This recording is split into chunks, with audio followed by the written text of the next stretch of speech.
Withers. If they don't make it stop, I'm going to release the hounds.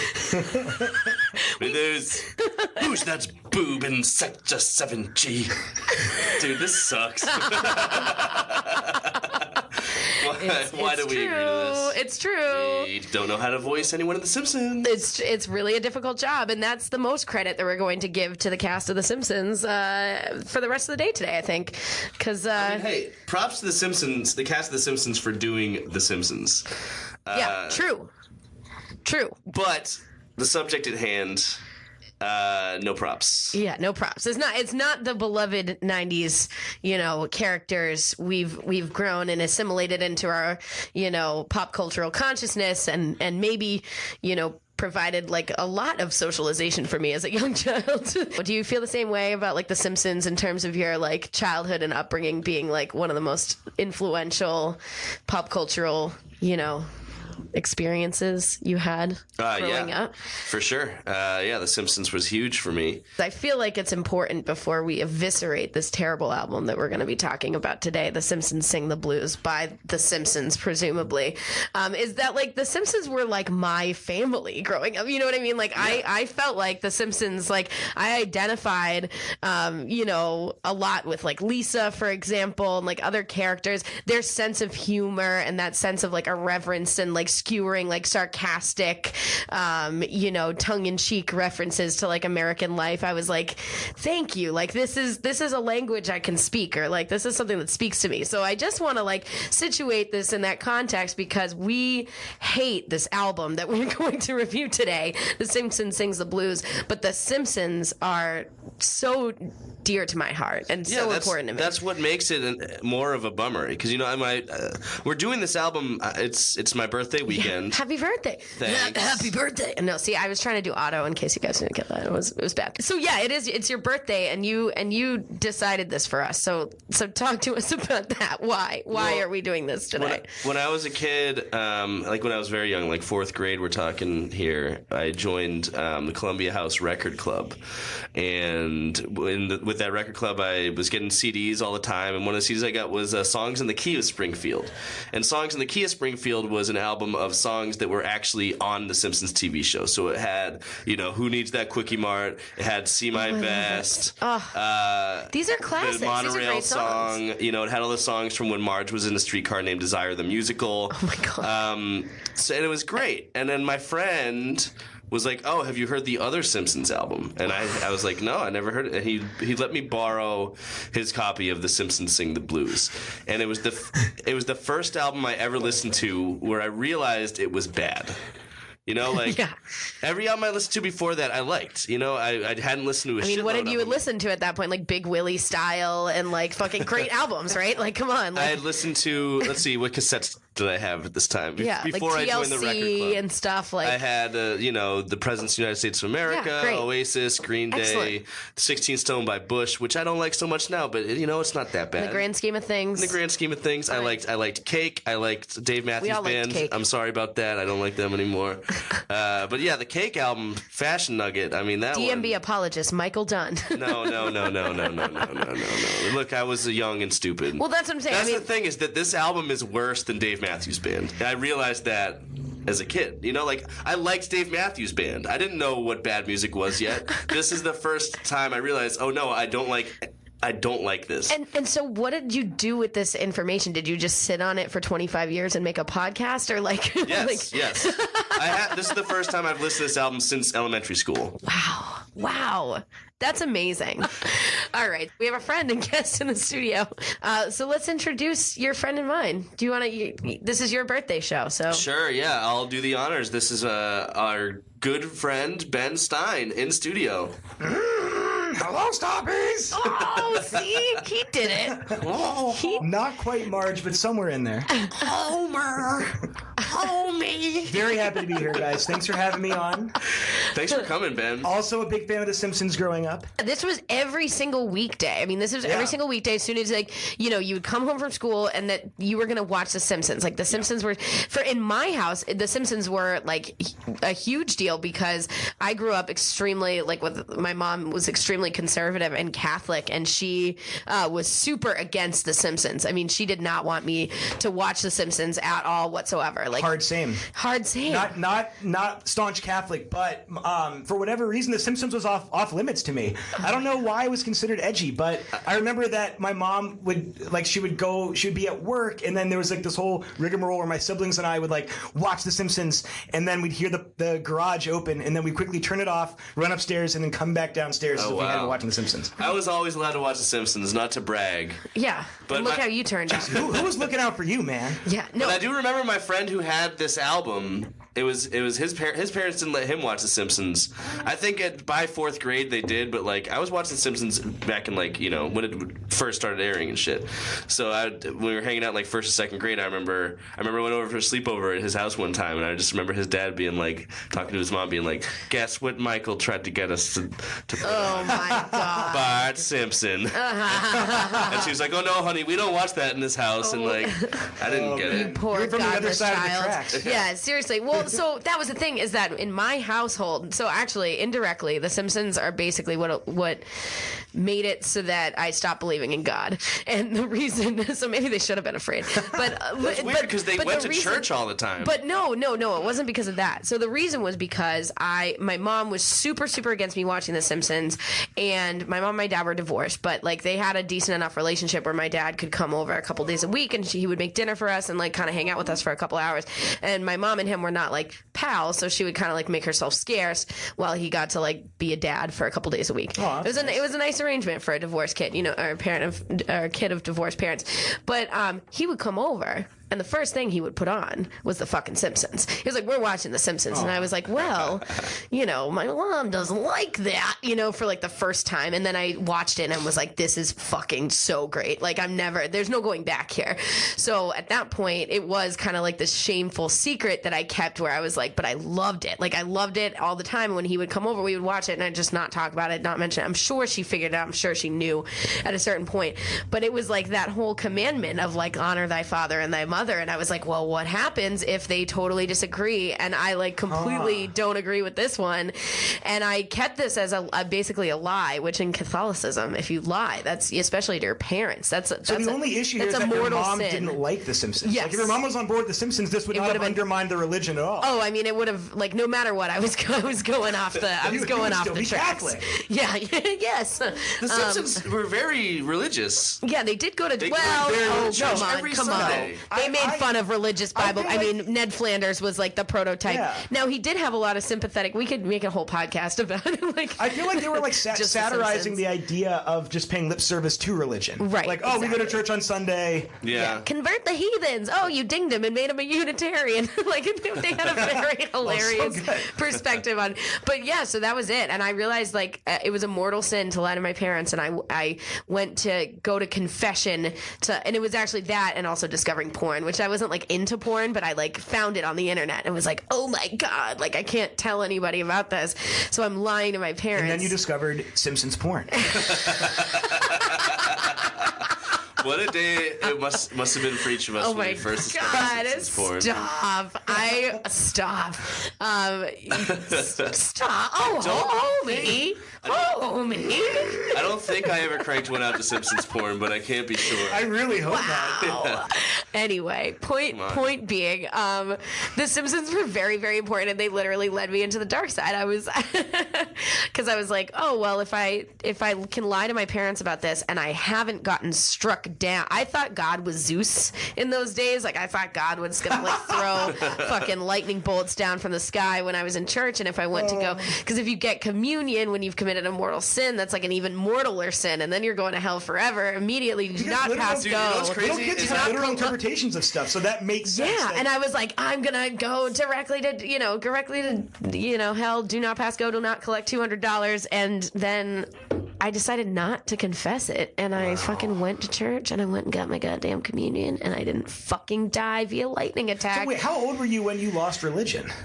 Like, I must have been 9 or something. Like, 9 or maybe 8, 9, 10 at the most. This is crazy because I also went to Catholic church, but I didn't know any of this shit. My parents did not, like, my mom was a instill religious any of this zealot. into me. Like, it was like, all right, yeah, we were like the Simpsons. We would just go to pay lip service. And then, like, honestly, like, it wasn't like I had no religious teachings outside of, like, Sunday school, which I didn't pay attention in anyway. So the Simpsons sing the blues.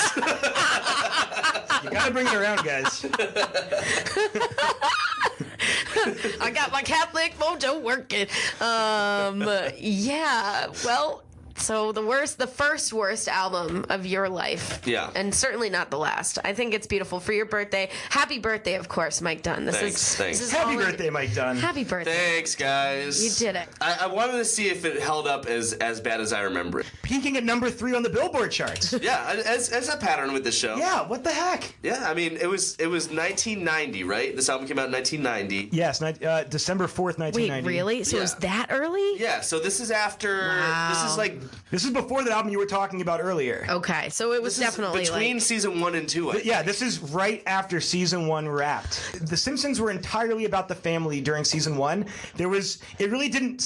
Springfield as a character wasn't developed. So this is just That's about very true. the family, and therefore boring. It's not even. It's based on like one episode. Yeah, one from the first exactly. season. I It's just a lame episode, by the way. I never liked the fucking. Oh, come on. You don't... Which one? The Bleeding Gums Murphy episode. That was the one that felt like a very special episode. I didn't fuck. You guys like that? I don't know. I Come think there were on. some nice, very special Oh, episodes. little Lisa. Yeah. Do you brush your... Wait, what was it? Let's put it this way. Do you brush your teeth? I don't. The only thing I liked about the episode is when all the his face appeared in the clouds, and then all the other characters that James Earl Jones voiced appeared in the clouds. Like Darth Vader appears, says Luke. Yeah, a great episode. No, that's the only I don't know. I was never really into the like sappy Lisa episodes in the early seasons. I think Lisa was kind of just a sad sack early on. Yeah, that's what I'm saying. None of these characters were developed. Bart was Right. just a troublemaker. Lisa was just a sax player. Like there wasn't. She was like a nerdy, sad sax player. There was no nuance to sax. Marge. It was just Yeah. There's so much more. I bet I would like that album that you're with the monorail song and all that Right. stuff. Well, great. absolutely. I would because like those that. are I mean, there's storylines that we like grew up with and adore, and This is makes basically Return of Bruno, or is that what it's called? Yes, Bruno. yes. This is Bruno. It's another Simpsons segment of Bruno. Simpsons. Yeah. Yes, What is with thank you. the fucking hard on for like whack like reverby blues? White harmonica pap. Yeah, in the late 80s and early 90s. Why did that happen? That's something we need to examine in detail on the show. I feel like we need to have I feel like we have been. we need to really dive deep into the weird blues comeback phenomenon. Well, let's say similar to Bruno, this is a star-studded album featuring Chuck Berry, Michael Jackson, Poindexter, Dr. John, Jazzy Jeff. Yeah. You got why were they signed enlisted a on to bunch of legitimately famous people and like decent musicians. Again, similar to Eddie Murphy too. It's like just because you're funny, right? Like doesn't mean that you could make an album and have it be funny, or make an album and have it be good music, I'm or saying there make an wasn't album enough and have it be content- good in any there wasn't way. enough content to make an album. There's one song from the show that made it on, and the rest are like covers and some like pretty thin, like whack originals. I don't know. Just like fucking Return of Bruno. Like Yeah, that just we like have the Return of Bruno. Temptations I doing gotta Under say, the Board Rock. I can't wait to talk about the originals. I respect Eddie Murphy a little bit more for what he did, because it was all originals. Your episode about Eddie Murphy made me like Eddie Murphy. I like him now. Same thing with the Farrah Abraham. Yeah, I Farrah like Abraham, I think is Farrah Abraham? Farrah Abraham, I will say, upon now this being our 11th episode, I think is my most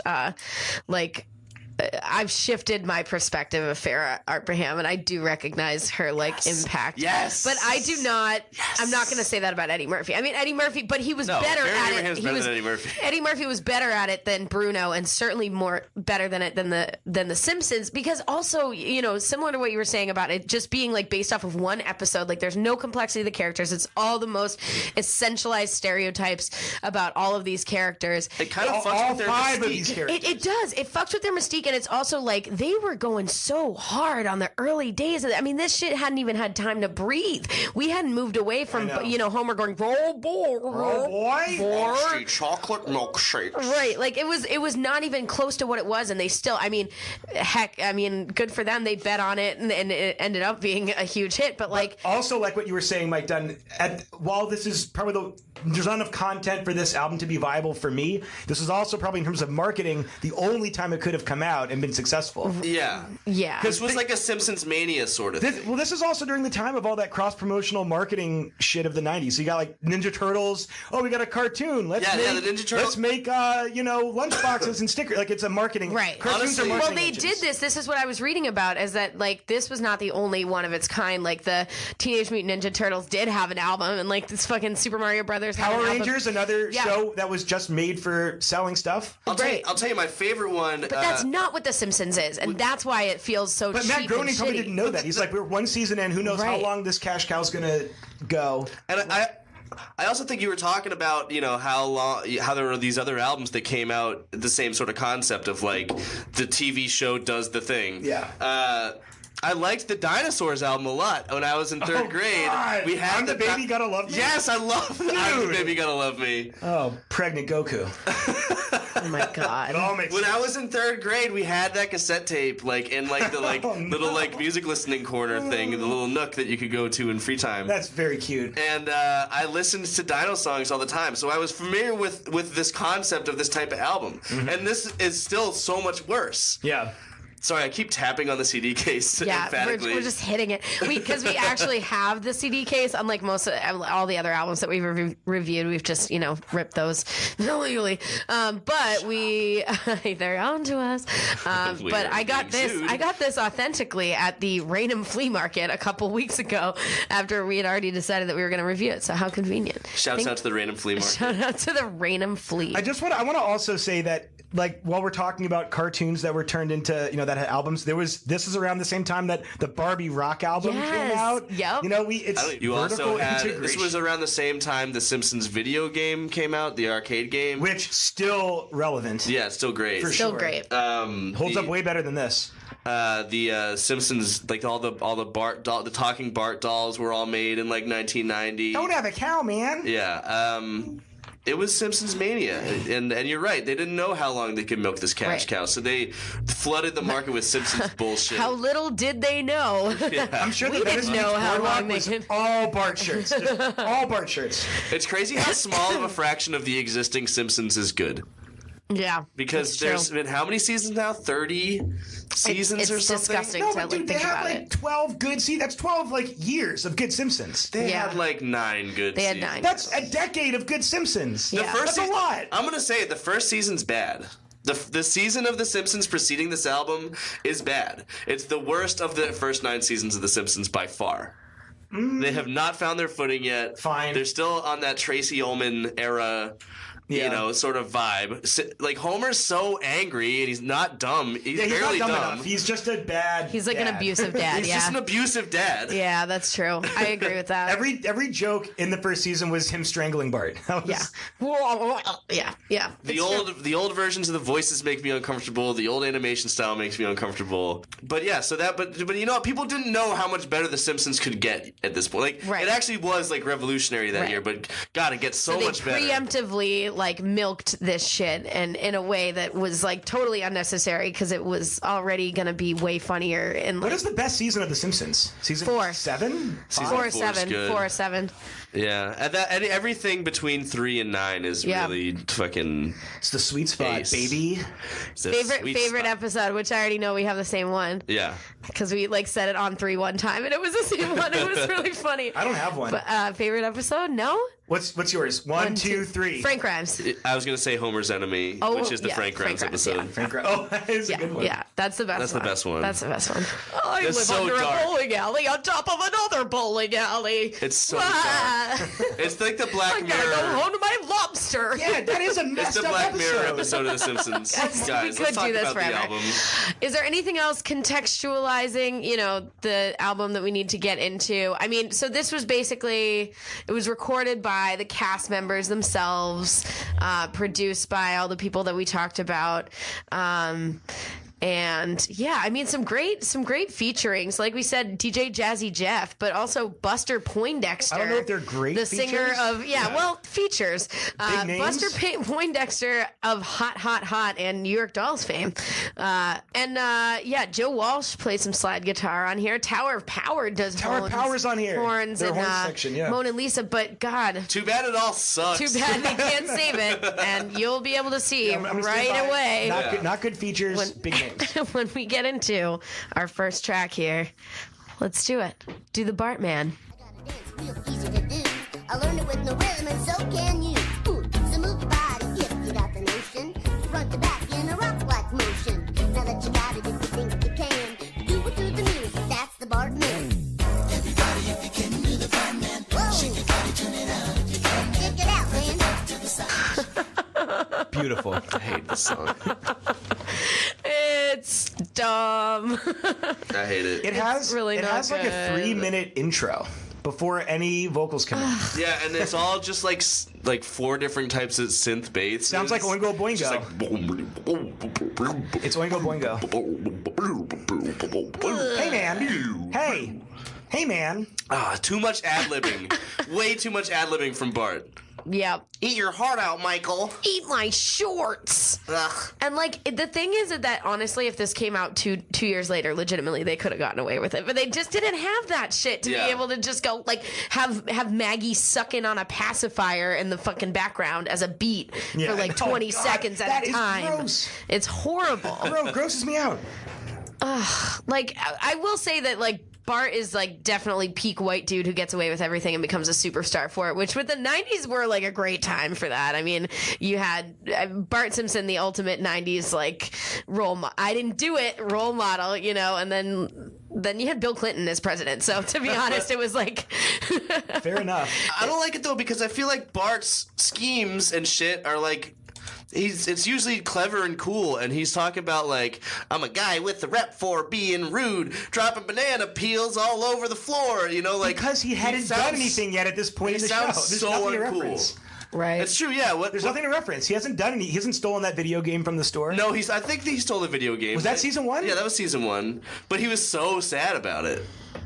Which was nice. I liked. It was nice. I liked that they Apparently, the wrestled music with video for the morality song early came on. out in the episode Bart the Daredevil where he jumps the Springfield Gorge. So they didn't just release this and let it die. They came out with music videos for songs as more episodes were released. Oh, Yeah, there were a few singles, right? There was this one. Yeah. And Deep Trouble. I think Deep another Trouble was a one. single too. And I Boy. I think yeah. And Mona Lisa Blues, obviously. I put mothballs in the beef stew. Gross.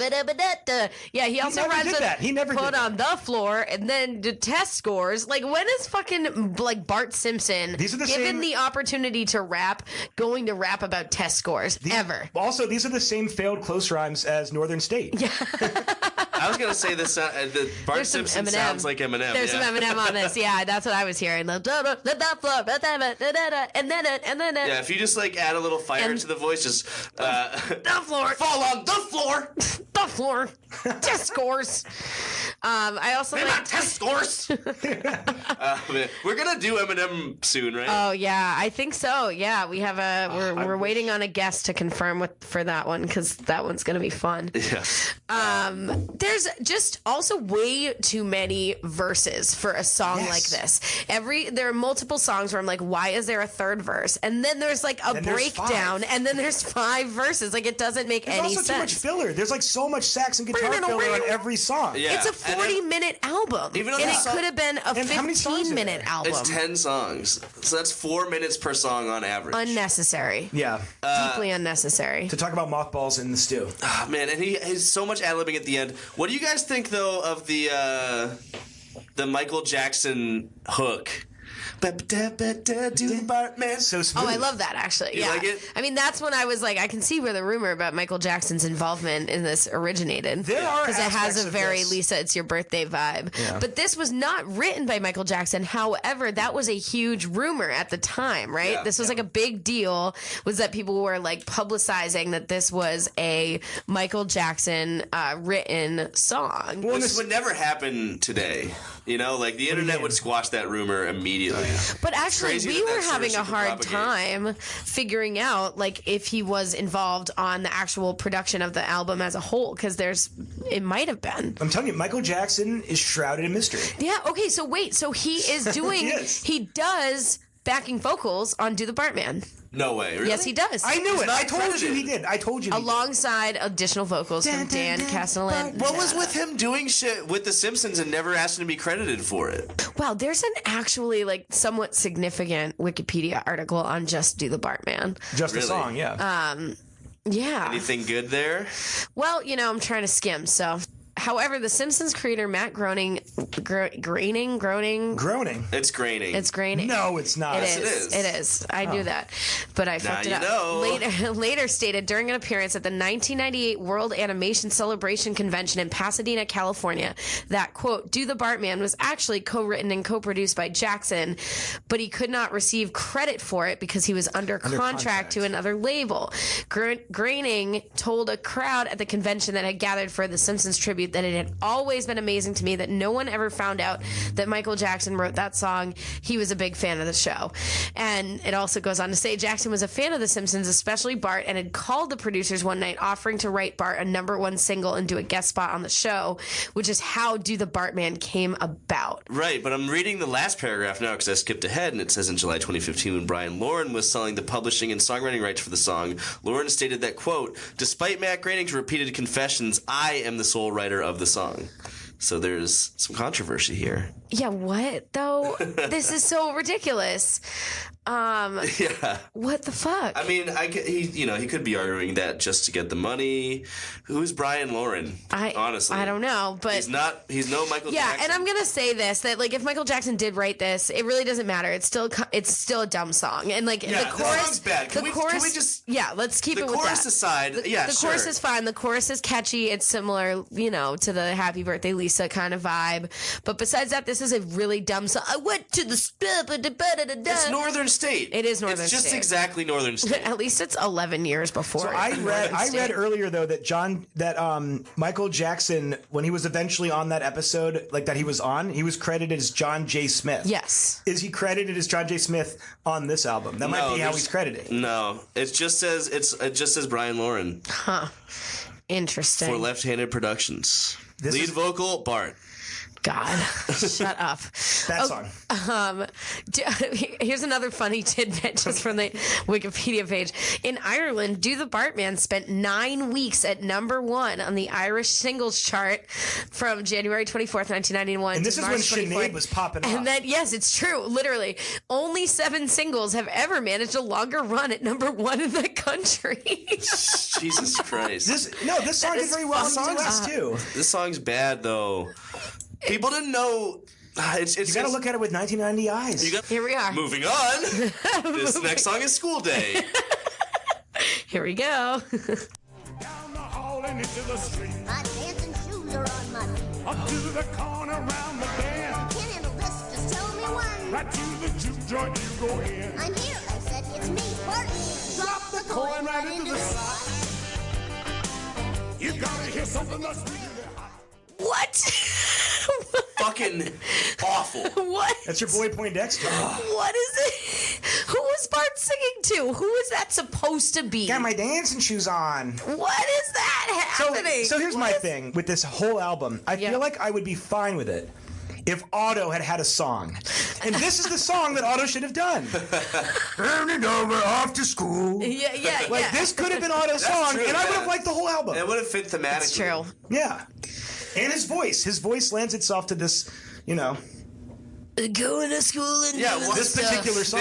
They squandered their opportunity for Otto and went with the hot guy instead. Yeah. Also, weird feature. Weird feature. Weird feature also like so clearly and discernibly not anyone from the Simpsons universe. And so it just seems like Bart's like shouting at a stranger point. on the street. Like, Yeah. and what is about going to school? You like could have had a character. the Yeah. quotes, "My pants and shoes are on my feet." Like what? Like Why are your pants on your feet, dude? And also, like, who fucking cares? Like, great, you got dressed. Like, you are 10. Like, what? Like, Well, there's. to be fair, Bart did have trouble getting dressed and going to school. That's true, but Yeah. but he certainly would have more trouble with like writing a 12-bar blues song about it. You would imagine. Well, Poindexter did that for him because Bart would not be this lame if he was writing these lyrics. He's just That's the whole fucking thing. This whole fucking thing is like I kept saying to myself the whole time. I was like, The Simpsons are funny. This is so not funny. It's humorless. Like none of this is funny. It's like paint by numbers. Like I guess this is how we do this thing. Yeah, I said a similar thing for Bruno, but this is honestly like a bunch of people in plushy Simpsons costumes doing a concert for 6-year-olds at a theme park. Simpsons on Ice. Yeah, this is the Simpsons. This live. is Simpsons on Ice. Simpsons Live on Ice. This is that they did that. The Ninja Turtles concert video. This is the same vibes as that. Yeah, I was thinking it's taking something cool and like trying to commodify it, dumbing it down, and like making and taking all of the bite out of it and all the sarcasm and the sense of like self-critique and like making fun of itself. It takes itself so seriously and is so fucking unfunny. Like I kept finding myself like listening to the song and being like, man, I'd rather hear like an itchy and scratchy like Chipmunks tune than this. Like that would be cool. Wouldn't that be great? Honestly, I was like, I'm surprised that the Simpsons were able to bounce back from this. Like, they were able to it was a big power move. Yeah, like a big bold move to be like, hey, we're. But again, people love this, I guess. So they didn't really bounce back from anything. They were fine. Well, I guess people just loved The Simpsons so much at that time. It was so groundbreaking that it didn't fucking matter what they did. Get all things Simpsons. And I'm glad. I'm glad it survived. And especially if it's a Cornball Blues album. That was also huge at the time. Everyone was crazy for The Simpsons. Everyone was crazy for fucking Cornball Blues. I want to know what... Oh, also, real quick, I got to point out, and I'm going to keep... I gotta let you know, this is the second song in a row with a saxophone solo. Yeah. 2 songs so far with a saxophone solo. Counts. We will come back to this. The sax solos, because sax count. Sax count. Hashtag 2. sax count. We're 2 for 2 on the sax. I'm gonna write down hashtag I'm too saxy. If you're listening, stoppies. First of all, why haven't you sent us a 5-paragraph essay on Hinder? Second of all, I want you to hashtag what was it? I'm too saxy, and then include the number of saxophone solos on this album that we referenced I'm gonna today. spoil it for them. No. Yes. They have. I made it a point in my notes to keep a tally of the saxophone solos. It's one of my 4 notes. It's one of my. This would be a good Easter egg for the audience. Yeah. All right. No, because they're not gonna listen to the actual album. Right. I have to tell them. All right, you did the research. They never listen to this shit. We do. Good. We have to listen to it. We do it for you. We do it for them. Anyway, all right. What character do you guys think on The Simpsons would like this album? Lisa Simpson. You think Lisa would like this? No. I mean, are you trying to see like? Is this which character would like the album? Do you think any character on The Simpsons? I mean, Lisa plays. I mean, there's all kinds of sax on it. Lisa plays sax. Lisa likes real shit. She likes improv. She likes real jazz. She likes real blues. She's not trying to fuck with Return of the I don't know. I bet Marge and Homer don't seem like patricians here. No, they were into like the the this. 60s. They were like hippies in the 60s and shit, right? I mean, originally, now they were dating in the 90s. Otto's a metalhead or like a rock guy. Yeah. Otto might like it. No, Otto is not gonna fucking like this shit. It's too lame. Otto was not. It's way too. You know who would like this? Nelson's dad. No, Milhouse's dad. Milhouse's dad. Milhouse's dad. Can I borrow a feeling? That's this level of music. You send me. Oh, that's who I should have been in the intro. You just can I borrow a feeling? Can you send me a jar of love? I would love to hear Milhouse's dad sing. I would love to hear Milhouse's dad sing "Do the Bartman" at karaoke night. Do the Bartman. I think Martin Prince would like this album. Oh, Martin? No, he likes classical. Yeah, Martin would like it. Yeah. Martin does like classical, but he would be like, "Well, I didn't like rap until I listened to the Simpsons Ring the Blues," and then he would start a band like Northern State. There you go. You know, it'd be fun. I'm an educated boy. Wait, is he Mickey Mouse or what? Hi, I'm Martin. Listen, I already blew out my vocal cords trying to do a. Yeah, how many does this song get out of 5? 5 fretful groans. Should we move on to the next song? Yes, we should. Yeah. Yep. All right, so the next one here is, oh, God. Oh, God. Damn it. I hate this. This album. All right. My God. I don't like to read. I can hardly write. My whole life has been one big fight. Born under a bad sign. I've been down since I began to crawl. There's your Tower of Power. And B.B. King is on this song, by the way. B.B. King's on that song? Yes, he is. My God. I think Homer, however, he's got a blues voice. You can feel the pain. He works What a little are bit you better. talking He works a about? little better as a blues man. That's than not what he Bart. sounded like. He's born under a bad sign. Like, he can't enunciate. He's really fucking You can stupid. feel the not- pain in that song. I'm not saying he's great. He's better than Bart, and I see what Ben's saying. Like, I can see a guy with this voice at the bar brasserie, Are you rocking feeling- a blazer with like rolled up sleeves and like purple tinted oval sunglasses and like a Richard Lewis mullet, like holding a whiskey ginger ale, going "Born under a bad sign." Like, so Billy Joel, like he's a decent white blues man, if that's what tickles you. It doesn't, I'm not saying tickle me. I'm not None of saying it that tickles me. I'm saying Also, that sentence, he's a decent white blues. Come on, let's be yikes. real. He's a suburban dad who works at a, like, do you feel bad for Homer? Like, there are moments in the early he's seasons dumb. where He there's has a some shitty job. But remember, we talked about this. This is his first season, Homer Simpson. He's just yelling and strangling his child all the time. Yeah, exactly. That's the entire This joke. is where the premiere, like, if this came out closer to the beginning of season 2, they already have those episodes, at least conceived of. So they have a deeper sense of Homer at that point. Right. Yeah. Right? Which I think that is relevant. Dude, can we just The song sucks. This though. It this sucks. podcast just be talking Simpsons with. Yeah, we can like, really. I would we can really go just right split there. off. For that. Love that. This is start our own Simpsons podcast because Heather and I am Mike sing loving the blues. Simpsons trivia. So Homer Go gives on. himself a bunch of nicknames on this song.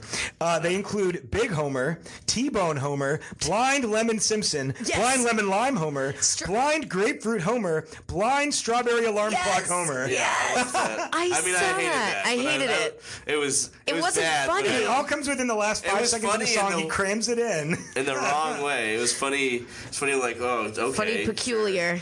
That's what you're gonna do. I also noticed this was like the era, like he had like a line about eating pork rinds. Like this was like peak pork rinds era for Homer Simpson. Like like in the early seasons, he was always eating pork rinds. Yes, and I that feel was like one that of fell the off. 3 defining features of that character. And that's the thing is they just harp on those 3. I mean, Lisa only has 2. Bart only has 1. Like there's only one defining part of his character. At least Homer gets to be angry, dumb, and fat at the same time. But again, serviceable cover of the song, Tower of Power, B.B. King. If you No, didn't have, absolutely I'm saying not. if you didn't have Absolutely Homer on not. it, No, it would, stop it. I want to put this in perspective. This era of blues is so lame and bad. I want to B.B. put no. King and Stop. I know Power. it's BB King, but it's not. That is not B.B. King. That is not B.B. literally King. That was playing the music on this track. that was I know like it's D BB minus King. King, and you know it. The early '90s. This is BB King phoning it in era. This Listen. is when. Go ahead. No, go ahead, I'm angry. Heather. No, I'm you angry. go ahead. You go ahead. No, fucking you. All right. So the early '90s. This is like when Sonic Youth. This is like Madonna's like Blonde Ambition tour. This is fucking Faith No More coming out with Epic. That's the early 2000s. And then 90s. the early '90s. Sorry, I'm going back to Hinder.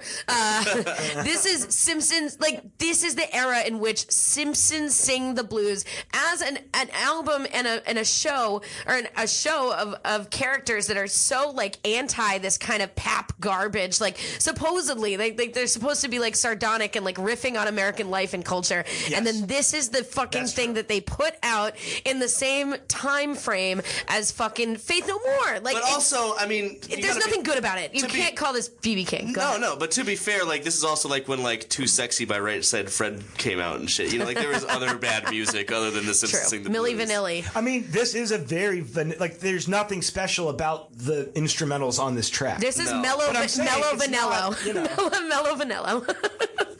it's Funny because they're yellow. What were you saying? It's not interesting. It's not a good I agree. take on the song. I agree. But it's But not, what? It's not horror. It's not like if it weren't for Homer singing the vocals on this, Okay, Would you so hate it that's that much? Then we're going back. Yes, I hate this era of blues music of shit. Like I feel like in every like Super Bowl commercial and shit too. Like at this time, it was all blues music. Everyone was loving blues. This is every but it was band- like the most like toothless. This is every band whitewashed playing bullshit version of blues. This is every band playing in those like open bars on Bourbon Street, like at 2 p.m. Yeah, this was their waiting heyday. for their real Yeah, gig. Waiting for their exactly. real gig later that night. This was their heyday. You know, that's they're on Bourbon Street And also saying like, oh, like this is like somehow like divorced from its context and the singer completely like a decent song.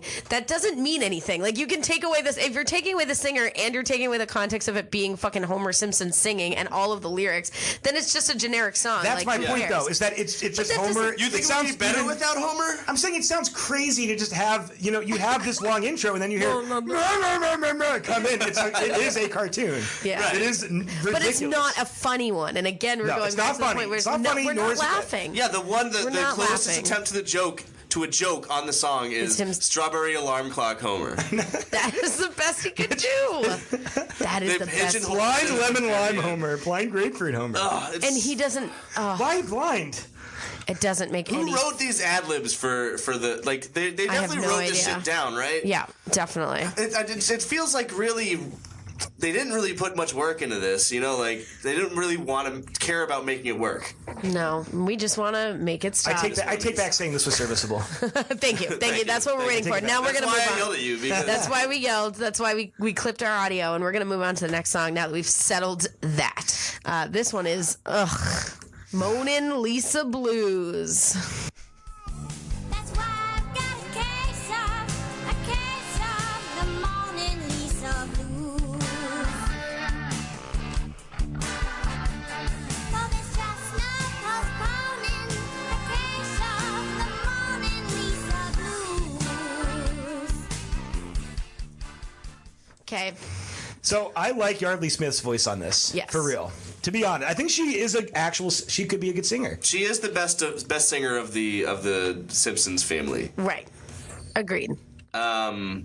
And this is the one song that was on the show. This is from the Bleeding Gums Murphy episode. A way shittier version of the song from the Bleeding Gums Murphy episode, if you ask me. Yes. I actually went back and watched that clip from that episode. And it's it was clearly made for the Simpsons cartoon show, but it's way better than this. Because this is like trying way harder in a weird way.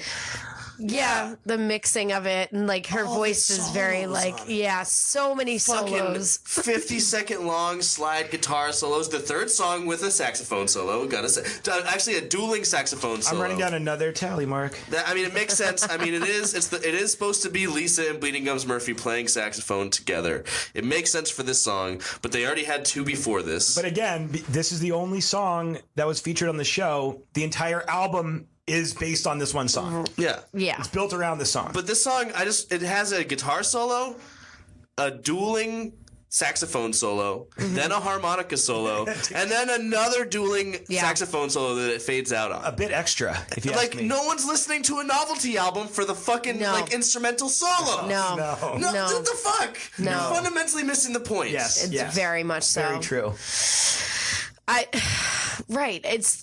Even though it's a technically decent song, that doesn't make this like justifiable. Why would you call this technically decent and the last song not? Oh, this is better I don't than the think last either. one. I mean, they're both. What? Yeah, they're fine. It's fine. terms of These the- studio musicians know how to play their That's instruments. all I was Surprise, saying from surprise. before. That's No, all I was saying from before. Yeah, but I'm saying the It's a song is still terrible. Like, and the only thing I guess to compare the two of them, her voice is better.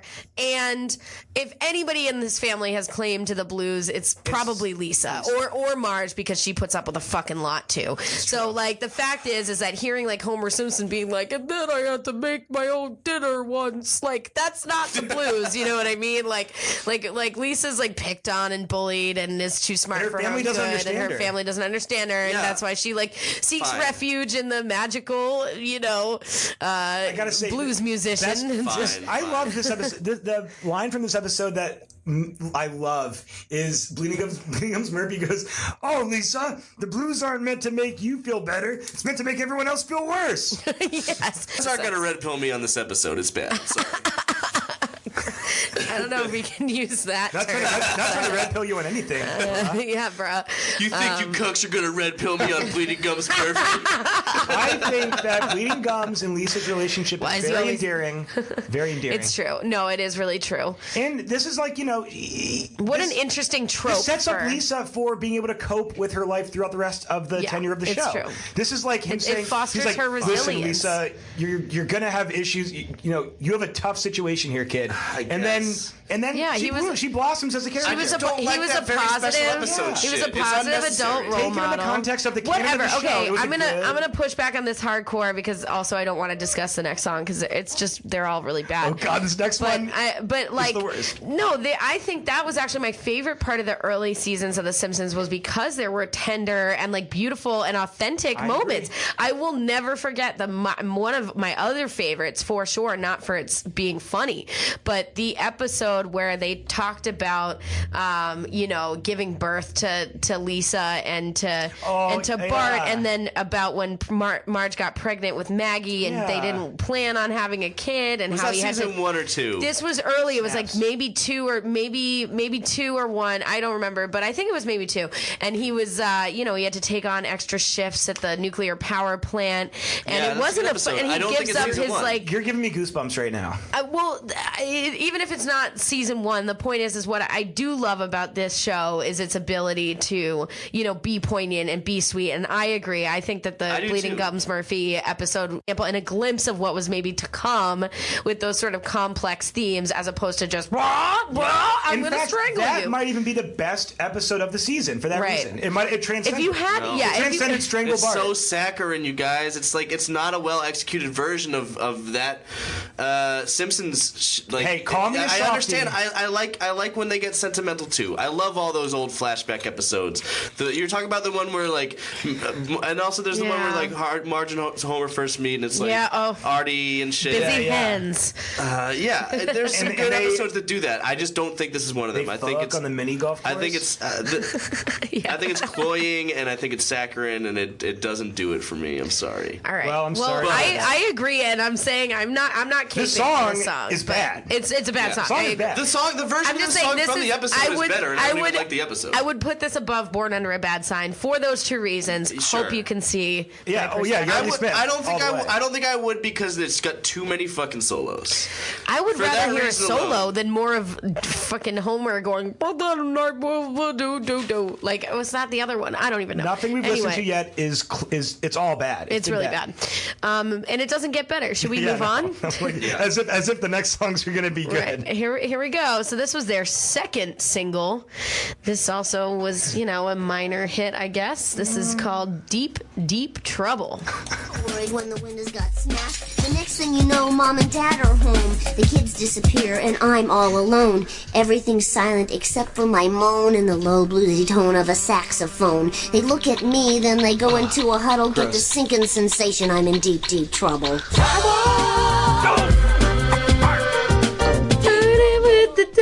What is that? Deep trouble.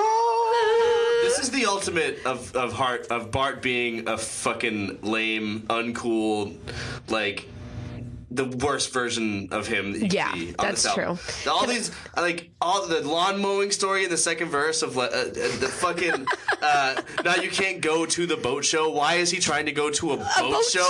Why would he go fuck fucking as punishment for he's in deep trouble? What's his punishment? He gets a haircut. A haircut. Yeah. Yep. It looks like a lollipop. I hate this shit, and it sucks because I actually kind of feel like the beat is decent on this because this is the Jazzy Jeff, and he's scratching on it too. The beat is actually pretty good. His flow on it is decent too. It's got kind of like a Slick Rick children's story vibe where he's like, "Here's the story. I'm Slick Rick." He's going for that vibe, and they did all they could to try to save the song, but just lyrically, it's again, goes against fundamentally what I believe Bart to be. Which, but then Bart, like half of this is him saying, "I had to listen to Lisa play the saxophone." It's like, is that all Lisa does? And I guess season 1, yes. This also made it to number 1 on the singles chart in Ireland. Just so we're keeping this in context. Continue. But also, he mentions her playing saxophone, but weirdly, no saxophone solo. No, this is the one song that doesn't have a fucking. I will say solo. it does check all the boxes necessary for a rap song. He tells you his name. Tells you where he's from. Tells you what he's about. Did he tell you what he's here to say, though? He definitely... He does say that his name is Simpson Bartholomew J.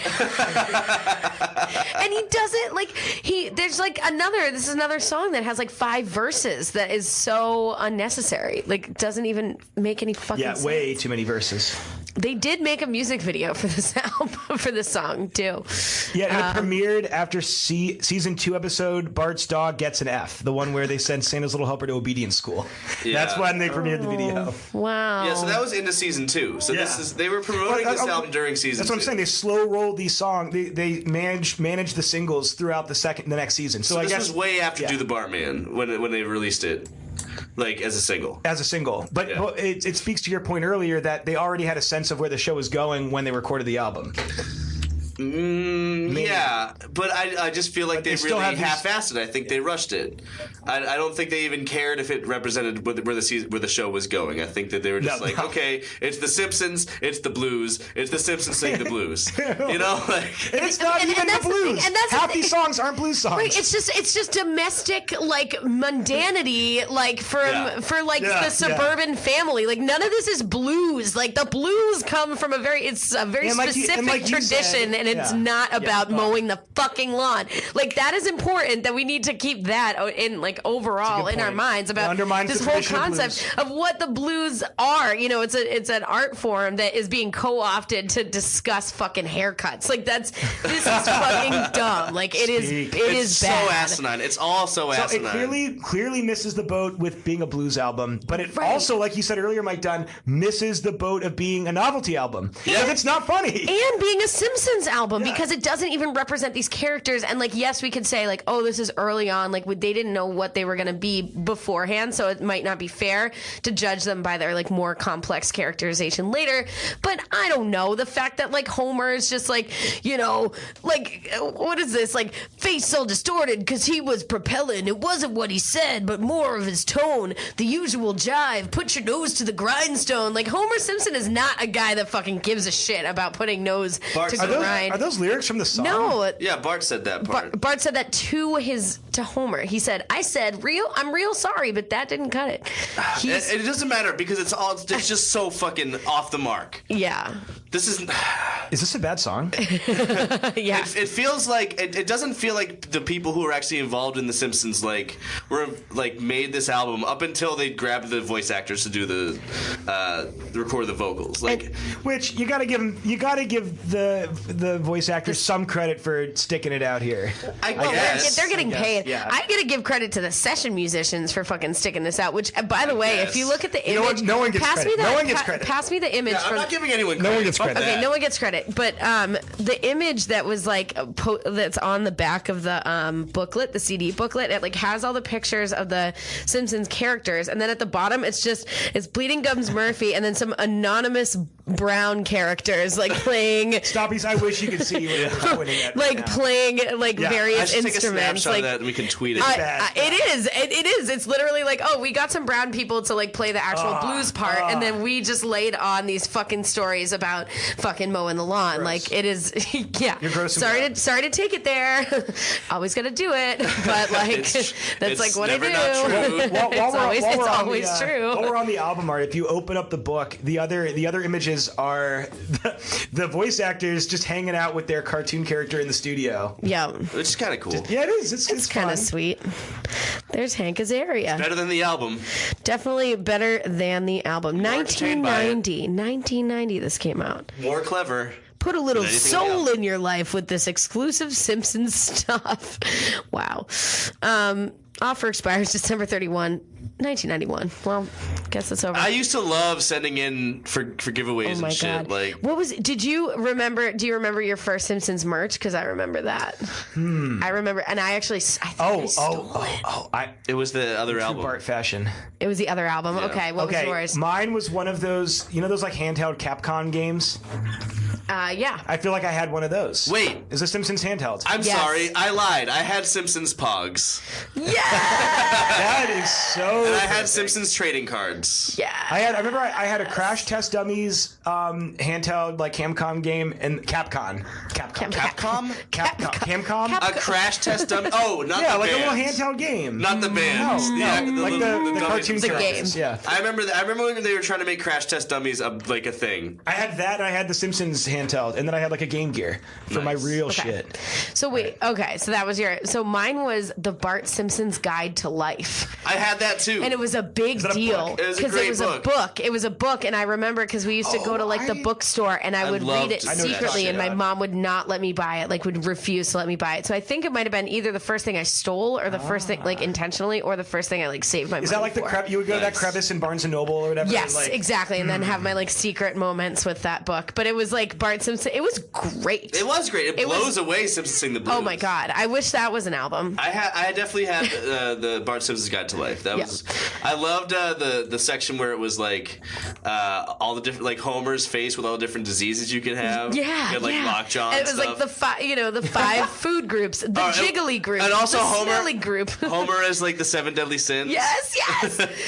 Do you still have the We book? need to. No, God, no. I might. Heather, you have literally everything else from your entire life, and you don't have the book. No. We were hoarders, so a lot of it got thrown away. Hey. But hey, that's fine. Can we just please go to the next song? Because there's so many. I wish this was a podcast about just discussing our love for The Simpsons. It could be. I mean, this could be us, but you playing. Let's do this. This is the next song in the album, God Bless This Child, sung by who else? Lisa Simpson. Billie Holiday cover. Oh, who else? I'm sorry. Who? Billie Holiday? All right. You can help yourself, but don't take too much. Mama may have, Papa may have. God bless the child that's got his own. That's got his own. Just a standard, song from one of the most, important and influential blues singers of all time, who led a tragic, brutal, abused life, and co-opted by an 8-year-old cartoon. Well, she's got a good yellow voice. cartoon. She's got a good voice, though. I wrote down one note for this song. Weird choice for this album. Yeah. Why? Why is this on here? Also, that begs the question: why are any of these blues covers on here at all? Right. But especially this song. Why? I don't know. I think Lisa really belts this one out. I think it's good. This is my favorite song. Billie Holiday. I know, it's a beautiful song. So contextualize that and what you know about Billie Holiday. And I think, hearkening back to what we were talking about in terms of like the technical merit of some of these covers, this is horrible. This is a horrible rendition of this song. Yeah, I mean, like the brand and brand. It's Kenny fucking G keyboards. It's true. I do like in the beginning, Lisa, like it starts with Lisa like coming into the recording studio and saying like, "I have a request, please." No synth, and then it's synth. I know, and then it's synth. And then it's all synth. But I do. It is all synth. And it's horrid. It's bad synth. It is like hitting the Kenny G setting and clicking the arpeggiator or whatever, and there you go. I want to give it a little more credit than Kenny G because I kind of think this. I think maybe the reason I like this is because it kind of gives me the vibe of like those weird synth, crooner songs that they sing at the Roadhouse in Twin Peaks in the early seasons. And that's a good thing. Like you're comparing this to Kenny G in a positive way. No, I'm not. I'm saying it's like it sounds like Twin Peaks. Yeah, but I know what you mean, but hard disagree. So in the context of a creepy, like subversive show like Twin Peaks, yes. In the context of Simpsons Sing the Blues, doesn't doesn't work like that for me At all. for whatever reason. At all. I don't know. It works for me. Because it's not the same context. No. I think, in any way. and I know this has to have already been slowed down into a Simpsons Wave song, so someone tell me what it's called. Stoppies, get at me, tweet at me. Wait, what? Can like you talk- Vaporwave, Wait, Simpsons I'm sorry. Wave? What is this? What are you talking about? Simpsons Wave. It's What like are you talking an about? offshoot of Vaporwave. Can you please talk about this? Because I have think no it's idea just what you're talking Vaporwave about. videos over, like, color changed and, like, slowed down scenes from The Simpsons. Is this like where that meme of Marge Simpson like looking all wavy like up on the floor like kind of like tilted Oh, over no, and that's stuff? Crump and Marge. That's a whole separate meme. Wait, what? So wait, Simpsons Wave? I'm looking this Sidebar up. for the There's a subreddit. pitchfork. What the hell is Simpson Wave? I'm in the same boat. I think if you slowed this song down, it'd be a good Simpsons Wave song. That's all I'm saying. Okay, so No, actually, I'm saying it's the best song of the album because I think I agree with Ben. He said earlier, Yardley Smith has a great voice, and I think this is the best singing on the whole album.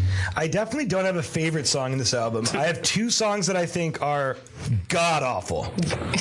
I think I have more than two songs I think are god I think awful. every single song that we've listened to so far has been god awful. I mean, think Yeah, but about I it. don't have any favorites of that bunch. Oh, I think yeah, it's there's all nothing bad, good. and then there's two really bad songs. Well, True. I think there's a bunch of really bad songs. Okay, so can I just explain what Simpson Wave is, though, for any of our listeners who care? Just because it's funny to me and interesting. So, as you said, Mike, Simpson Wave constitutes a genre of YouTube videos that collage classic Simpsons moments with vaporwave tracks. Okay, that's what I thought. The clips from The Simpsons are often heavily edited, given a codeine purple filter, a staticky VHS feel, and generally arranged with psychedelia in mind. Overlaid on these clips are the classic vaporwave sounds of John Carpenter's synths, cheesy Muzak saxophones, and here we go, and skittering drum machines, making the otherwise strange edits feel complete. The mashup of the both is startlingly relaxing. Those early seasons of The Simpsons are reeking with 90s nostalgia and flashes of surrealism, while vaporwave accesses something deeper in that energy, tapping into a sort of dreamy ennui. Sure. Wow. Ennui. So yeah, this would be a good Simpsons Wave song. I'd say it sounds like you're correct. Yeah. I guess you're right. And also, real It's the quick, first and last time you'll be right on. No, just kidding. quick note: 5th song with a saxophone solo. Doesn't surprise Hashtag me. I'm too saxy. Tell us you're paying attention. Is it I'm too saxy or I'm Not saxy enough. I'm not saxy enough? Nice. Let us know. Nice. Hashtag sax. Yeah, does this? If you do listen to this album, tell us. Do you think it needs more saxophone solos? Maybe I'm wrong. Prove me wrong, children. Prove me wrong. Yeah, this is. I get what you're saying that this song is like offensive because It is like, offensive. because of what Billie Holiday is and what she represents. And Right. it's But- just horror. It's like the And her voice, if you were not thinking about this in the context in this microcosm of this album, and you were thinking about this and judging it against all other music, especially including blues music, you would never listen to this and be like, oh, her voice sounds good. You know, you'd be like, what is this child doing, like yowling on a blues track? And again, it's not fair or fun to judge this as a blues album, nor is it fair or fun to judge it as a novelty album or a It's Simpsons just album, a piece of shit. Simpsons cultural memorabilia. It's all terrible. Once again, not funny at all. No jokes on this song. No jokes And it's- anywhere so in this that makes this entire a very fucking no, album. that makes this a very weird choice for this album because it's not even trying to be silly. Like there's nothing silly No. about it. Yeah, It's a I'm very the baby, serious gotta song. love me was funny. Yeah. It was. I'm not saying that like I mean, Deep and- Deep and- Trouble's and the- funny, but again- it's trying to have jokes. Like Lisa Simpson Barely. as a character, like is like always like the troubled soul, the like straightforward one, Yeah, like she not was- the one she trying was to crack humorless in the jokes. first season. But even still, it's so fucked up to even like in some small way like equate, the plight of this 8-year-old yellow cartoon child with like, what she's covering, which is like Billie Holiday, an actually tortured soul. All you know right, what I mean?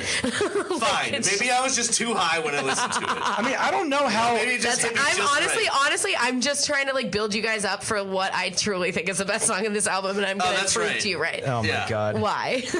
If the fact that the song that you like most on this album hasn't happened yet is very worrying to me. Because I'm looking at what we got coming up, and let me tell you, Stoppies, Let me tell you, it ain't good. It's definitely Especially not this next song, which we're going to listen to. It actually gets worse Right? and worse. Now. I love to see you smile. Everywhere I go, telling everyone I know, baby, I love you. Don't wanna take a trip to China. Don't wanna sail up the Nile. Wouldn't wanna get too far. Every Randy Newman song sounds the same. I was gonna say, you know what? People love Randy Newman. This is a Randy Newman cover. It sounds like every other Randy Newman song. Yeah. Wait, that was Randy Newman. That was yeah. And this is also the song you get the Dr. John piano solo. I do love to hear Dr. John tickling those ivories. Oh my god. So here's my take with this Best song. part of the whole album is the Dr. John piano solo on this song. That's true. That's true. And honestly, maybe. yeah, I'm not going to say this is definitely not a contender for best song on the album at all. But I will say this. I think I like the idea of a Homer and Marge duet. Like, that's cute. Mm-hmm. And I know this is supposed to be a blues album, but half of it is like shitty old school rap. So I think a better choice would have been Louisiana Woman, Mississippi Man. Oh, for these two characters, except or to just not do this album, or just maybe the ultimate choice. Is that an option? The better choice. Yeah, I do. I think it's kind of cute hearing Marge and Homer duet. It's a cute idea. I like Marge on this album because, like, you don't have to try to judge her singing. You can just be like, oh, you know, that's who she is. Just... I was kind of wondering if Julie Kavner's actually that tone deaf, or if she's just playing it up for the character. That's a good point. And that's why. And it doesn't go to China. And see, her that kind of character works. can't sing, as evidenced in the doorbell episode. Yeah, exactly. I at least think that that's, like, you know, again, like, part of her character, and that actually kind of works on this. But, like, this is like Mom and Dad Get a Room, the song, which is fine. And I actually, again, it's like one of the most human songs on the album, where it's kind of like, oh, they're cute. I don't know. I like Marge and Homer's relationship, even though she should have left him long ago. But it definitely sounds like cruise line, like 9 a.m. like hangover brunch music. You know what I mean? That's Randy Newman. Yes, you've described it as a Randy Newman song. See, I didn't even know that. It kind of sounds like that song from Toy Story. Yeah, it does. Yep. It kind of sounds like Side by Side too. That wasn't Randy Newman though, was it? It was from some play. I think this would be a nice segment on the show if this had like visuals. If there was like 1.5 minute scene of like Marge and Homer on like the 32, 168th episode spectacular with me, like on Troy McClure. On the episode that features Randy Newman, maybe. Right? Yeah, perhaps. I'm sure that episode exists. But it's boring without like just the song itself. You know, like it needs some visuals. This song makes more sense on this album than God Bless the Child. Absolutely. Like, why the fuck is that song? That's what I'm saying. Like, we really do have to grasp at so many straws to like talk about this album musically. There's nothing to say about it because it's so bad. But like, I would say this is genuine in the sense of like it's cheesy and corny and like way too into each other. That at least is authentic to Homer and Marge's relationship. Yeah, that's authentic to their relationship. You can imagine their characters like doing like a sleepy-eyed, like, you know, like mushy, like, you know, like lounge review act as like a storyline. This is their makeup song. It still sucks. Can we just say? It definitely sucks. This song sucks. It sucks. I mean, this is not your favorite song of the album, right, Heather? No, certainly not. All right, good. Certainly not. We haven't gotten there yet, actually, guys, and we're almost at the end. Should we power through to get to the next one? Because I do feel ashamed now for liking God Bless the Child. You guys have sufficiently shamed me, so hopefully I can sufficiently shame you. We'll see. For whichever of these awful next 3 songs. We'll see. Like. I don't know. I got some arguments up my sleeve. We'll see. All right. So this one is. I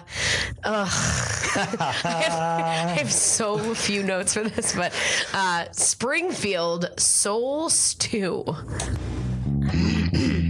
Give me about a half a teacup of bass. Now I need a pound of fatback drums.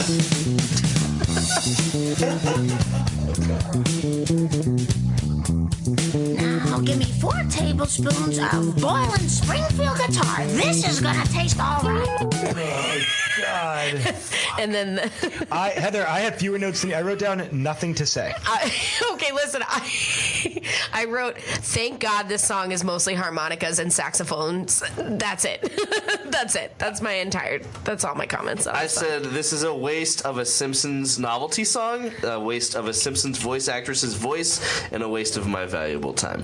This song does not need to exist. I do not need to hear Marge playing band leader like James Brown, and it has another fucking saxophone solo. The 6th saxophone solo. I get it. One of the characters on The Simpsons plays fucking saxophone. I get it. It's a blues album. People play saxophone for the blues. I don't give a shit. Novelty albums do not need more than 2 saxophone solos tops. No one listens to a novelty album for the saxophone solos. If Bill Clinton released a fucking novelty album, his whole thing with music was that he played saxophone.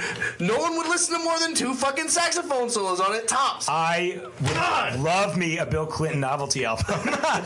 George Clinton featuring Bill Clinton. For the Sings the record, blues. this song is based on the original Memphis Soul Stew by King Curtis. So this is not an original nor just like a bloopy song. Like this is also based on, a blues standard. This is the one that really has no reason to exist. Yeah. Of all the songs, there's barely even any this lyrics makes on it. less sense than God Bless the Child. This is like we need to give Marge one more song.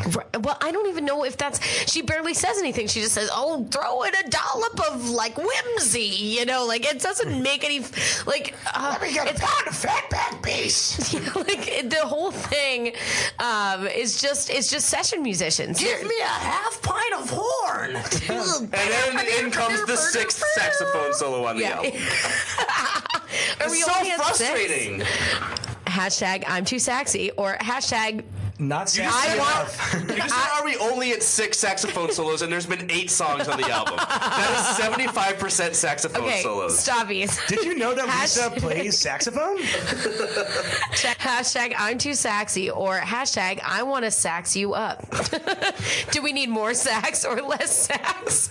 No, Tell us more. I'm too saxy means there's too much, and then not saxy enough. I want to sax you up means we want to increase the sax. There you go. You're crazy to want to increase the sax. Well, I think Heather's crazy for puns. Yeah, you know who I am. This is a dumb thing to ask people to tweet because, of course, everyone wants less sax on this album. I think it's self-evident. Stoppies, if you want more sax on this album, let me know so I can find you and kill you. An open threat to your audience. This is an open threat. This is what podcast audiences want. They want homework. They want their lives threatened. And they want their lives threatened. They want homework. They want to be told to write a 5-paragraph essay. Write a 5-paragraph essay and then you will die. And then die. Is that what you told them to do on the Hinder? Yeah. Did you not listen to the Hinder episode? I haven't heard it yet. Oh my God. When did it go up? I thought you were a friend of the pod. When did it go up? We thought so. We believed. Just this on Thursday. It went up on Thursday. Dude. It was a little late. I'm sorry. on. It's been It's Sunday. No excuse. No excuse at all. I haven't. All right. Okay. Also, We invite you on the show, and this is how you repay us. And now is as good a time as ever to remind you that you can like and subscribe, please, on iTunes and Google Play and Stitcher or whatever. But Yeah, we're also on Stitcher, I just found out. like and subscribe. Get into it. Do it. Also, please help us tweet, out. follow us on Twitter. I say this every week. I think we got a new follower this past week, so it must be working. We do Guys, it. follow us at Make It Stopcast, please. Which Eastern Bloc country does this person live? Hey, shut up. Hopefully, Czechia. Hopefully Czechia. Czechoslovakia. All right. Check us out in. Are we done? Can we go? We are stupid. Can we? Okay. We are dummy. Bring me up the next song. All right. We're gonna cut this part out. Speaking of being dumb idiots, this next song is called. This is my favorite song on the album. And I'm happy to Dumbest that take. clipped. I was so far away from the mic, but I'm so mad. How could I not make it clip? This song is fucking garbage, Heather. All right, well, just play it. Just play it. Just play it. This is my favorite song on the album. And here it is. The song is called Look at All Those Idiots. Stones! I long to lure them to my home and then release the hounds. I shouldn't grow unsettled when faced with such abuse. I shouldn't let it plague me. I shouldn't blow a fuse. But look at all those idiots. Oh, look at all those boobs. An office full of morons. A factory full of fools. Okay, I hate that alliteration. A factory full of fools. Okay, well, you know what? That was more like linguistic complexity than has happened on anything else on this album. And You really like the word boobs that much? also, yes, that I wrote in the notes. You can support me here, but I just wrote, look at all those boobs. ... Okay, so I will let it be known at this point that this is my least favorite song in the album. Oh my god. Okay, well you're so fucking wrong. And let's go through. First of all, you are wrong. I don't know where to begin. Okay. This liking. Here's the reason. Here's the reason why I love the song. So first of all, yes, it's something we absolutely nobody anywhere was asking for, a sneering capitalist rap anthem like ever. Like it's true. From a 95-year-old white guy. Yeah, but at least Talk he about knows white mediocrity. But at least he knows his place. Okay. What? First of all, he's. What are you talking about? He deserves to be. Are you saying that Mr. Burns is woke?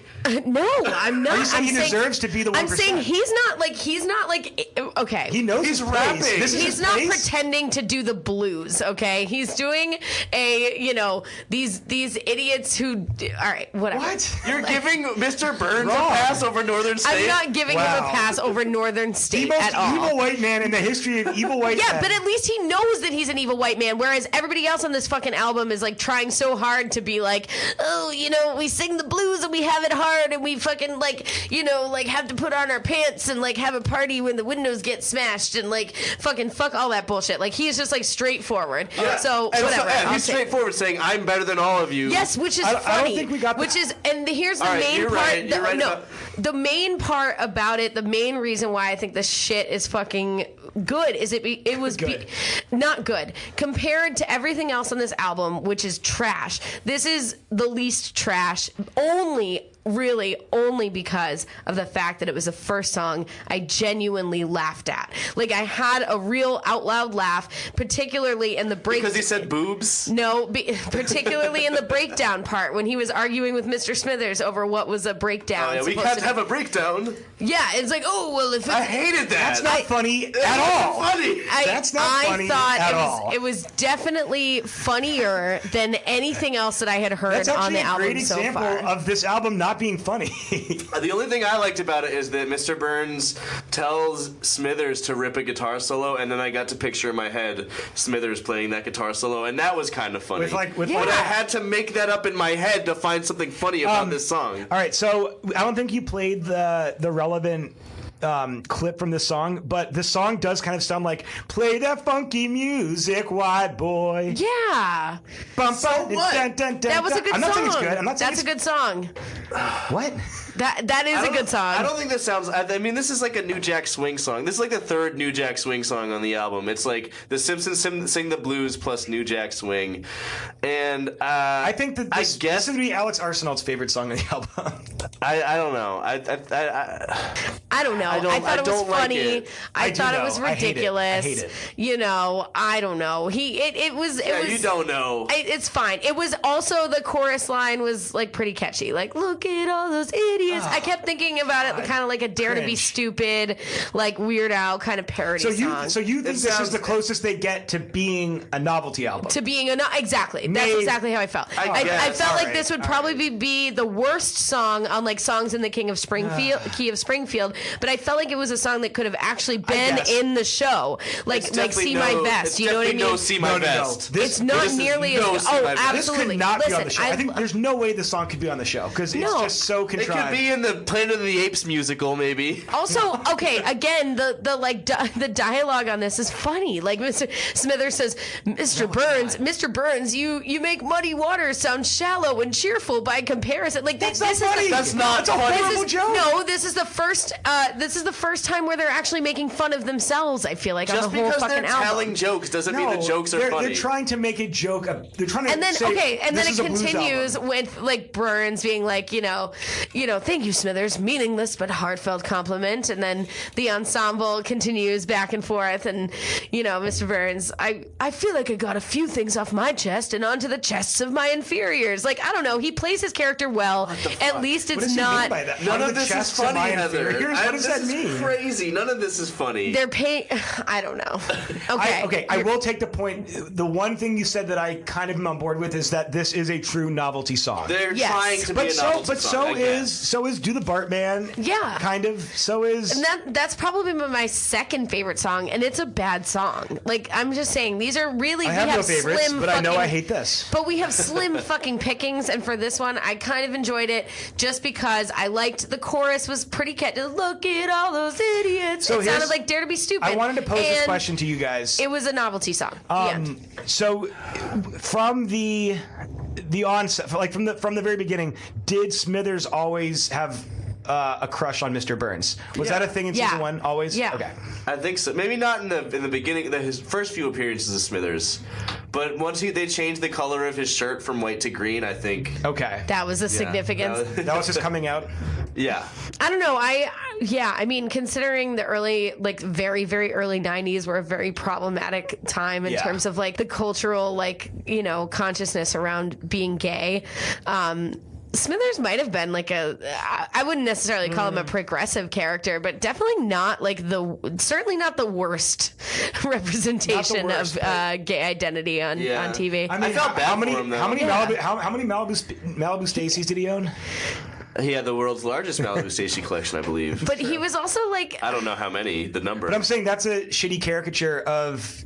gay men. Yeah, but it wasn't that. And he also pined for a it was unrequited. Unrequited, yeah. You saw love with a straight that's person. pretty bad. It's sad. It was sad, but at least it was empathy. It provided empathy as opposed to just a cheap joke. He wasn't just a cheap joke, I think. Right, he had some complexity to him. Yeah, I agree with that. Yeah. I guess, again, that's the only thing. Like the other, this the song other is reason still why. bad. Yeah, no, this song is definitely bad. I'm not saying none of these songs are good, but I'm saying this song is great. This is no. What I'm saying is this is the least bad on the album, in my opinion, because first of all, I think there are some genuine, like, funny, like imagining Smithers doing a solo, and like there's some funny moments, and it's also like it's not the core 5 or 4 really that we're hearing on every other song on the album, and like, but it's funny. It's like, but hold on, but it's sarcastic. Like it has that element of sarcasm and sardonic humor that I feel like is what I love about The Simpsons,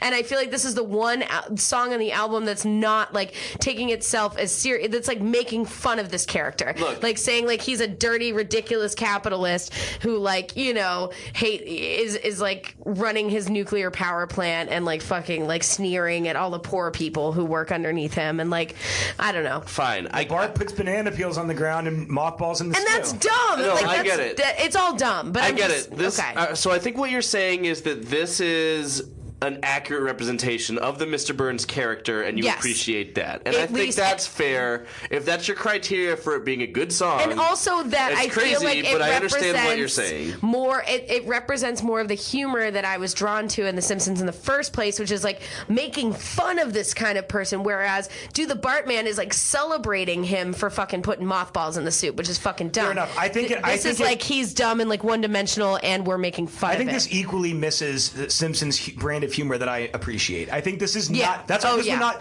Imagine this being on an episode. It wouldn't make any sense. You're right. It's not Simpsons humor at all. Yeah, it's like them. It's a weird, bizarro thing. You're right. No, this would not be in an episode.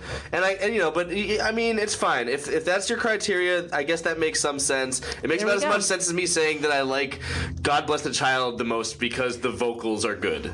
There's nothing to actually like about this album. No, it's true. I agree. I'm you just gotta saying, grasp at straws pretty ridiculously. We're all in agreement about that. This is not a good album. None of the songs on it are good. But for me, I enjoyed this out of all of them. I enjoyed this one the most. Word, I hated it. All right, it's terrible. Let's move on with finally, God Thank You, the last song, possibly, in my opinion, the fucking worst song I can't wait on to talk this about album.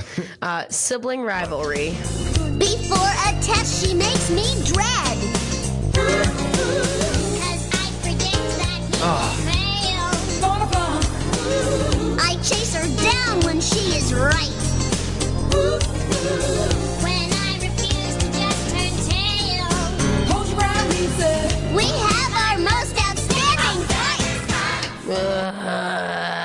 So, to me, this sounds like it was a track from Andrew Lloyd Webber's Jesus Christ Superstar that was left on the cutting room floor. Yeah, it's got a sort of musical theater thing going on. This is maybe my second favorite song. Oh on my the god! album. This is my second most hated song on the album. Yeah, I hated. I wrote down they saved the worst for last. We got some really different takes. We really, I mean, honestly, we have the same take in the sense that we all believe that everything on this album is garbage. So it's like, again, we're just sifting through the layers of caca to like find like, I don't know. Not to beat a dead horse here, but again, the things they talk about as being the basis of their sibling rivalry aren't canon. They're not things that happen on the show. Yeah. It's just like generic, random brother and sister. She likes vocabulary, and I like to, it's no like vocabulary. It's like the MC Scat Cat, like he loves his cigarette, or like I don't like cigarettes, I love to smoke, like that is what that shit is. Yeah, it is the basic DJ Scat Cat structure that we all know so well. It's like whoever was actually in charge of this album went on or researched what do siblings fight about. But I like that musically the song has different movements. It's theatrical. I like that it starts out kind of slow, and then there's different. It's not just a basic verse chorus verse structure. There's I said, it's musical theater in the Andrew Lloyd Webber Lloyd Webber variety, which is I resent that because I horrible. hate Andrew Lloyd Webber. Yeah, it's not good. None of this. It's not good. Go ahead. There's little I don't know. I feel like it sounds a little Kate Bushy sometimes. What? Not to. I wish you guys had pulled a clip where you could support that claim. Cannot. I do not believe Not that part. No, but you know what I'm talking about. No, I don't. We do the not. beginning of the We do song not. sounds like Kate Bush. No, it doesn't sound like wish we fucking could hear Kate it. Bush. I can't believe you. I disagree completely. Like this shit is like What are the you most talking about? tragic part about this song is how fucking I can't yes and boring you it here, my is. boy. Like I think it's interesting. This is the only interesting song This is the structure. least This isn't just interesting. like verse, chorus, verse, 4 saxophone Okay, solos. yeah, Although there is the 7th saxophone solo in the song. But Spoiler alert. No, Stop. You can stop counting now. Just because they have like an emotional, quiet aside to the audience and have like that musical theater trope with it, and then we went to them, and and then they come back into the chorus like, Yo, my name is Alexander Hamilton. It doesn't It does not sound like Hamilton to me. But it's like it's Hashtag not my Hamilton. not my Hamilton. It's true. It's not like any it is the musical theater tropes, but that doesn't make it interesting at all. I think it's just the same fucking I don't think it's actually trying to have musical theater tropes. Hamilton. No, it's definitely Is it? it's Hamilton, very but all the lyrics are by Fred Durst. yeah, it's just so overwrought and so unfun, which is really like the opposite of the Simpsons. Like again, the whole point of the Simpsons is that they're funny and they're skewering pop culture. They're not like aping it and doing whatever the fuck they're doing on this album. Like there's a vignette about doing homework. But yeah, it doesn't feel like a Simpsons song In any I don't way. get that from anything on this album. Right. They had to include an actual laugh track on this song to remind us that these characters are supposed to be funny. Like that's what it felt like. There's actual laughing sound effects played into the song to be like, remember guys? But it's just not funny. It's funny, including look at all these idiots, which was bad. All right. I'm not saying again. Look at all these idiots. A bunch of boobs. Look at all these boobs. That was great. A festival of fools. A factory full of fools. I swear to God, guys, you're gonna listen back to this and you're gonna be like, Heather was right. Look at No, I guarantee You're wrong you because that's I'm not never true. going to listen back to this. Okay, no, but the podcast. Oh, the podcast, yes. I'm saying, okay, well, which is better than Look at All These Idiots, guys? Which ones are you going to go hard for? Which is your favorite of the album? God Bless the Child. Oh my God. I don't know. It's Incorrect. good. Incorrect. It's As a not standalone non-Simpson good. song, it's Incorrect. the best one. Incorrect. I think so. I don't know. None of these work as a Simpsons thing. That song works best as a song. As songs that are bad, funny. I think Deep Deep Trouble gets me going. Oh my god. Okay, I hate it too. You're asking me what I like the most. So we all agree that this shit is fucking trash. Horrible. It's There's nothing garbage. good about it. And what we really want to do is do a podcast where we just like talk about The Simpsons forever and our Catholic upbringings. But instead, we have to wrap this up. You know, Yeah, we've been talking for a while. Way too long. Way too long. So Ben, as you know, we like to have our guests. They get to choose a quantity by which we measure the like horrible ineptitude of an album that we review on the show. So from 0 to -5 of some such quantity, we had tanning beds for our white rapper roundup. I think last week it was for Eddie Murphy, it was piles of cocaine. For Hinder, it was keys to room 21. So what? So I'm gonna give my final thoughts here, and I'm gonna give you my score. Okay, great. So, like I think I said earlier, this is absolutely in the Make It Stop wheelhouse of like Return of Bruno, the Elton John disco album. Yep. It's not like there's aspects of it that aren't entirely unlistenable because it's blues. It's these blues standards covers. Like it's not like a like Broken Side where it's just you know Right. you're falling down a cliff the whole time. Right. There's aspects of this that are music. You know, there's talent on the album. You got these like we've been talking this whole time about the features. You know, you got Dr. John. You have all these people on here that are doing their thing. It's mostly covers. That being said, it is a shameless money grab. There are no redeeming qualities. It's an album built entirely around one episode of the show, and it's from season 1. It's one-dimensional. It's un-Simpsons. It's not a blues album. Certainly not a blues album. Definitely not a novelty album. And I walked in here with an idea about what score I was going to give it, but I think I have to actually downgrade it more now because of kind of the egregious, like the egregious treatment of the blues, like you were talking about, Heather. So, with all that in mind, I'm going to give this album -3.5 Poochies. Poochie, the character who ruined Itchy and Scratchy. Yes. Yes. This is the Poochie of Simpsons memorabilia. This is the Poochie of the blues. I love that. That's so accurate. I gotta agree with you, Ben, that I was gonna go into this episode giving this album a better score, a more charitable score, and then over the course of talking about it, my score has gotten worse.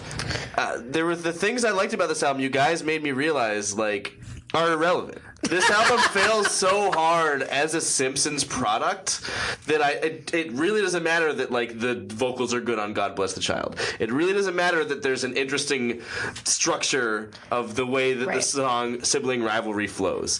It doesn't matter that there's a nice piano solo from Dr. John. It's all fucking pointless. Yeah. It's all a waste of time. Yeah. And it fucks with the legacy of The Simpsons, honestly. It does. The Simpsons, if this is your first introduction to what The Simpsons are, you're not going to want to watch The Simpsons. I am with Ben, lockstep, -3.5 Poochies. And Bruno was a 3, right? Bruno was a -2. -2. -2. Well, because you know what? I think Bruno's way better than I think this. that's what I think that. And another thing. So when I get into my rating now, the thing about Bruno is that we didn't hold Bruno or Bruce Willis at that point in any sort of high esteem. But for me, the Simpsons were so critical to my life, to the shaping of my psyche that I feel betrayed by this album. I feel like it fails to deliver on even the most basic of promises. The Simpsons sing the blues. That is literally what it says it does. And first of all, the idea that would ever be a good fucking idea is totally preposterous. But when it comes to it being the Simpsons, they fail at that because they hadn't fully fleshed out who their characters were at that time. And they just, played up to their worst stereotypes. And then sing, obviously we know that does not sound good, and none of the singing. I mean, props to Yeardley Smith. We appreciate your pipes. You carried this album as much as you possibly could. And then the blues, the preposterousness of thinking that these cartoon characters had any reason, again, besides maybe Lisa, who was down from day one, but that they have any claim to the blues as an art form, and the fact that this is, as you said, Ben, a shameless money grab. It is definitely definitely a negative. We're gonna bring it all together. We're gonna all agree, despite of our disagreements, to a negative 3.5. Interesting. Poochies, because I do feel betrayed by it, especially when I know how much better it can be. And like, I love novelty, I love parody, I love goofy, dumb shit. Look at that. We started at very different places and all here met we in the are. same spot. It's bad. We're back. It's bad. You guys, I forgot what I was going to fucking say. Cut it out. Sorry. Cut it out. Cut it out of the show. Cut it out. All right. So we did it, guys. We made it through all 10 songs, all 40 minutes of Simpsons Sing the Blues. We started in different points and perspectives. And we met here right in the middle. Fuck. I guess it really is, it's unifying in its terribleness, and we can at least be thankful for that at the Make It Stop Studios. Am I right, guys? I think you're right. All right. Yeah. So I think we talked about it for way longer. We should, a lot yeah. longer than the album. Really want to thank you guys for having me on. From the inception of this show, from the first episode, I've wanted to get on this mic. I'm very happy to be here.